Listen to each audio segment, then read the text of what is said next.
itu per bulan 50 juta yang nantinya akan dipakai kontrak untuk selama 5 tahun periode 2024-2029. Jadi memang kita akan jelaskan kepada masyarakat bahwa tunjangan perumahan itu pada saat anggota DPR dilantik bulan Oktober 2024, itu anggota DPR sudah tidak mendapatkan fasilitas perumahan di Kalibata. Nah, sehingga dipandang perlu untuk kemudian memberikan fasilitas rumah berupa dana untuk kontrak rumah.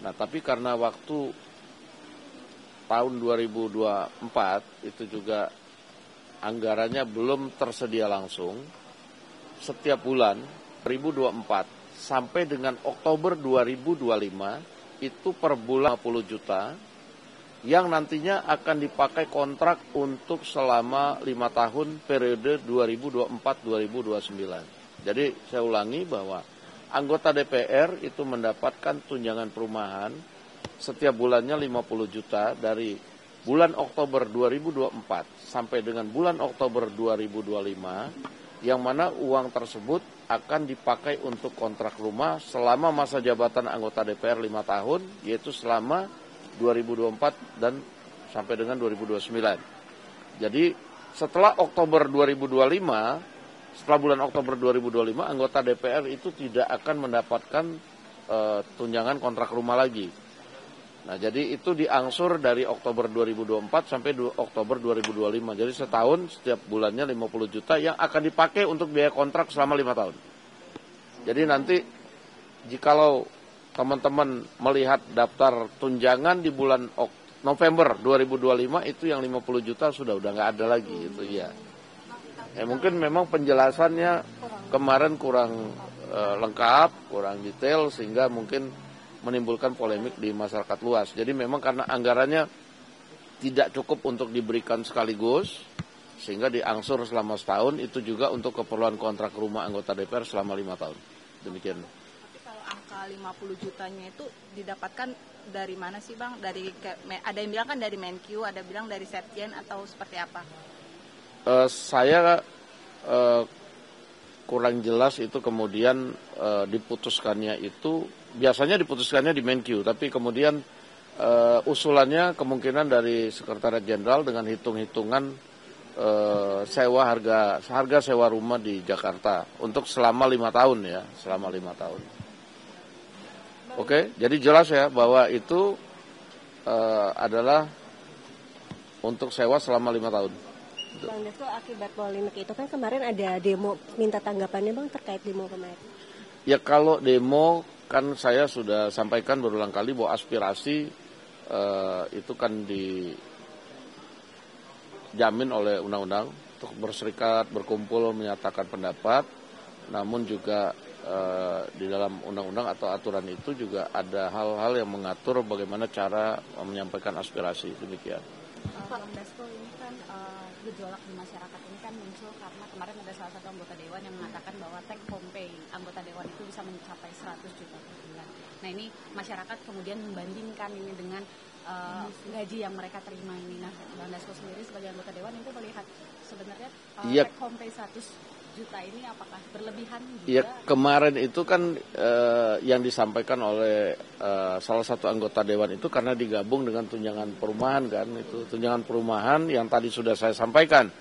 Nah, tetapi kalau tunjangan perumahan itu sudah hilang, ya kan tidak segitu besarnya.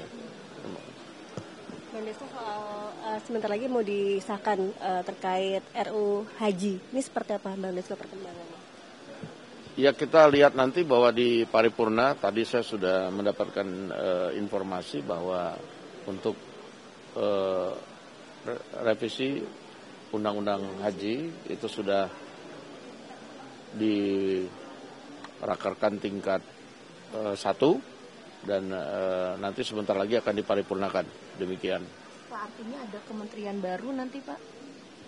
Ya kalau lihat dari revisi undang-undang tersebut konsekuensinya ada kementerian baru, tapi kita akan serahkan kepada pemerintah nanti bagaimana pemerintah mengaturnya mengenai jumlah kementerian, apakah ada yang ditambah kemudian ada yang dikurangi atau kemudian ada yang digabung, kita serahkan kepada pemerintah. Demikian. Ada desas-desus kalau tanggal 28 Agustus nanti akan ada demo lagi Pak mengenai tuntutan yang kemarin tanggal 25. Kalau dari tanggapan pimpinan gimana? Tanggal 25 yang mana ya? Tahun 5 kemarin. Iya, bukan, maksudnya tuntutannya kan tuntutannya apa ya? Soal tunjangan dan Karena setahu saya tanggal 28 itu kan ada aspirasi dari teman-teman buruh menyikapi keputusan MK yang ingin agar undang-undang perburuan itu dikeluarkan dari Omnibus Law. Nah, kita pada dasarnya kita mengikuti keputusan MK, cuman memang kita perlu waktu saja untuk kemudian mempersiapkan revisi undang-undangnya, demikian. Oke? Ini akan diatur juga dipercepat atau pembahasannya hak cipta atau gimana Bang Dasko? Saya sudah monitor bahwa setelah pertemuan antara DPR, pemerintah, musisi, artis, dan pencipta lagu, itu besok akan di rapat pertama tim perumus di DPR RI. Mudah-mudahan hasil rapat melibatkan semua pihak itu akan mempercepat revisi Undang-Undang Hak Cipta supaya pengaturan-pengaturannya bisa berjalan dengan baik. Demikian. Bang Dasko, izin ada kondisi KLB campak di Sumenep. Bang Dasko, ada 2.000 anak kena jadi korban, 17 meninggal. Kalau tanggapan dari pimpinan melihat kondisi ini gimana Bang? Ya, semalam saya sudah langsung telepon dengan Menteri Kesehatan dan segera meminta diambil langkah-langkah preventif untuk agar hal tersebut bisa cepat tertanggulangi. Demikian. Terima kasih.